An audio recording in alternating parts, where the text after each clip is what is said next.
You've tuned into BNSN Weekend on ET Now. I'm Megha Chadha. Well, as you know, this is the show that helps you solve all your stock-specific queries. We also help you analyze your portfolio and give you a head start to the week ahead. So let's give you a glimpse of all that's lined up on the show today. Well, in terms of specific queries, we'll be taking up your problems on a power grid, a walk hard, as well as a Strides Arcolab. Well, to talk about markets then, we've got Prakash Devan, Chief Portfolio Strategist at Prakash Devan's Wealth Circle, who will be joining in to discuss the fundamentals of the market. And to give you a glimpse of the technical side then, we've got Himen Kapadia, who's the CEO of ChartPundit.com. Well, time then to bring on board our first query for the day then. This one comes in from Amar Sheth on a walkout. I have bought walkout at 567 or 10 quantities.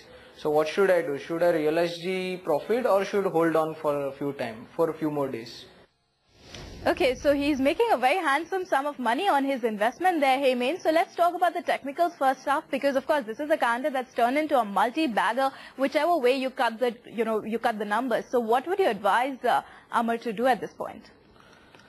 I think it would be a hold, Megha. I think firstly we are in a short term, we are in a medium term, we are in a long term. On all time frames, we are in an uptrend. My only worry is we've gone from 261 to 1200 odd, almost one way, and it's been over a few months. So all-time highs, no known resistance levels. We are in an established uptrend on all counts. Looks like appreciating further, but just to play it safe, I'd have a hold with a protect profit at 1094 and a target of 1400 Megha. Okay, so you can hold on to your investment there in a walkout, Amar. But talking about the fundamentals then, of course, Prakash, this has been a one-way up move from the start of this year alone. And what a stellar rally it's been. But what do you think is happening on the fundamental front? Are the valuations starting to look pretty rich for a walkout? Well, Megha, possibly that would happen after a bit. I would want to kind of recommend that Amar holds on to, a stock that's in such a great momentum.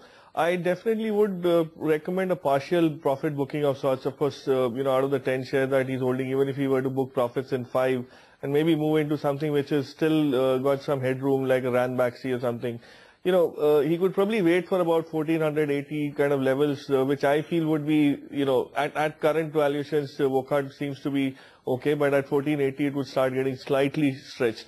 So that's a level that he could, and I think that corroborates with what even Himen mentioned. So, he could probably partially book profits and hold on for the rest of the quantity to exit at those higher levels. Okay, so Amar, our technical and fundamental experts seem to have a similar sort of approach to a walkout and the long-term targets at least. But Himen recommends that you hold on for a target of 1400. Do keep a stop loss at 1094. And Prakash, on the other hand, suggests that you could look at partially booking your profits. You could look at entering into a Ranbaxy. And for now, actually, you can hold on to part of your investment there in walkout. Time then to take on board our second query for the day. This one also is coming in from Amar Sheth. Let's hear him out. I have got the information on Strides Arcolab. So should I invest at this rate or should wait for some time for this downfall and then invest inside that share? Okay, Strides Arcolab, another multi-bagger, so there seems to be a lot of queries coming into these sort of names. Himen, as expected, of course, people like to enter counters which are doing very well. So tell us about how you would approach a Strides at this point in time. Would you advise someone to enter given that it is at fresh highs? No, but I wouldn't advise him to enter at these levels, Megha. I think 270, 800, that's been a brilliant move. We are getting slightly top heavy. The stock is a bit overbought. There is just a hint of negative divergence coming in. So frankly speaking, yes, we are at all-time high. So I don't have any levels to look at. But looking at the way things are, I think the stock is getting a bit technically uncomfortable at these levels. So I'd wait for a correction before entering. Okay, so Himen believes that you should wait for a possible dip to come into a Strides Arcolab before you nibble in. But Prakash, what would you say, especially given the trajectory we've seen? It was at about 675 odd sort of levels towards the end of July, and we've seen a sharp V-shaped recovery ever since. Do you think the fundamentals are going to hold out for a Strides Arcolab, or you would also advise him to refrain from entering in? Yeah, I mean, Megha, if you understand what's brought this entire burst of momentum in Strides, they had a couple of very positive triggers in the recent past. One is, of course, the selling off of the injectable units, the Ascent Pharma thing that they hiving off that they did. They got a very good valuation for that, and that added to the numbers for the June end quarter. Secondly, they've had a very successful launch of an oral generic drug. In fact, that's the beginning of a series of drugs that they're expecting approvals to come through on. And, mind you, these approvals are always iffy. You can't really put a timeline onto it. So, it could possibly happen that the delay could, bring the stock down, or it could probably make it consolidate at, at the current levels, which is almost like the 52-week highs. So I would believe the headroom is just about, 840, 845, maybe 850 is what it could go to in the momentum. So it doesn't make sense to enter for this, just those 20, 30 rupees of an upside at this point in time. It's ideal to wait for it to slow down, maybe, go below the 800 levels with sentimentally market corrects, and then relook at it. Okay, that's the opinion coming in a stride. Zakalab, a counter that's doubled in value from just the start of this year. So Heyman also believes that Aparna, you should probably wait it out a bit before you nibble into this one. And Prakash also believes that the upside possibly would come in at about 845, 850 sort of levels. So probably there is not too much upside left for this counter to go up to. Well, that's Stride Zakalabs for you, but let's move on to our third query for the day, which is on a power grid, and it comes in from Samrat Mathur. I hold 1,140 shares of Power Grid Limited. I am holding the shares for more than a year now, and I can hold it on for another 6 months to 1 year as well. I have bought it at the IPO price of 95 rupees, and I just want to know the future prospects of the company. Okay, so that's a query coming in on a power grid, a low beta counter at that, which has actually not shown too many moves ever since its IPO. But Prakash, surprisingly, it's the last month or so that we've seen the counter show some very smart up moves. Right now as well, it's trading above all its daily moving averages. And fundamental analysts are talking about levels of close to 140, 141 odd. Do you think that's in the offing possibly, especially seeing, the state of the power system and in the country really? Well, Megha, I think the good times for Power Grid have just begun, with due, good regard to the investors' patience, and he's waited out post the IPO, which a lot of people have lost patience on and have exited at maybe just a nominal profit. I think Power Grid will start seeing some decent up move, given the fact that the government is now compelled to relook at the power sector in a very different way, and they will have to action out a lot of capex. And these power outages that we've recently seen very clearly indicate that that's a priority item for the government. And once that happens, Power Grid is in all aspects of the value chain, and they will definitely benefit. My suggestion would be hold on till about 130. You waited so long. Maybe, you book some decent profit at that level and then reevaluate it. Okay, so Samrat, you could probably wait it out a little bit more and wait for levels closer to 130 odd. But Heyman, on the charts as well, how would you pit a power grid vis-a-vis the entire power basket? What would be your advice be to Samrat? It looks good, Megha. In fact, on your show a fortnight back, I had recommended a buy on Power Grid. Stock looks good. It's formed a rounding bottom, which is basically a bullish formation.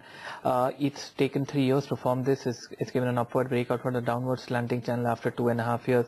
Monthly indicators are buy. Frankly speaking, like I think Prakash said, Power Grid is just beginning. I think we have a long way to go. Near term though, we posted a high at around 130, which was in early 2009.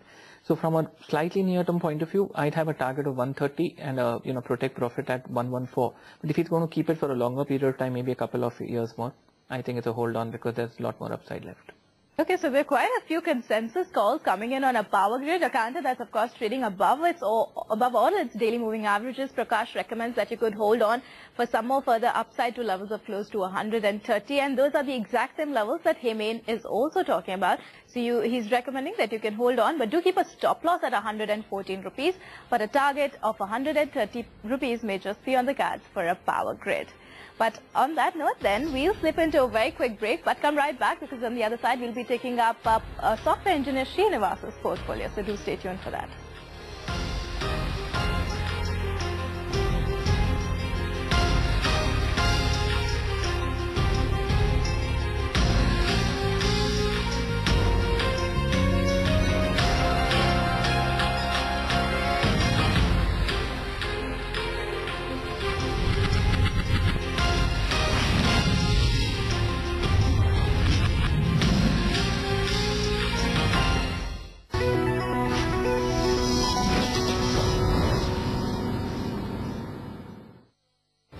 This show brought to you by, to plan your next holiday, visit Australia.com. Però c'è, sentati, mi soldi raccontali.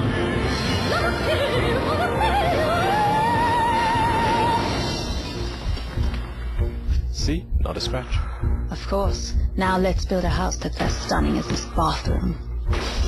The vibrant collection from Kohler, so stunning, you'll want to build a new house around it. In a tough competition of trailblazers, we are able to build a scalable product. It is absolutely a teamwork. Whatever we are creating will impact content of tomorrow. one will be crowned Pioneer of Tomorrow to win a Cambridge sponsorship. Some of the entrepreneurs are willing to take the risk. It is like entrepreneurship on steroids. Their aspiration is clearly visible. Young guns decided to become trailblazers of tomorrow. Catch the season grand finale of Pioneering Spirit, a product of Lufthansa. Only on ET Now.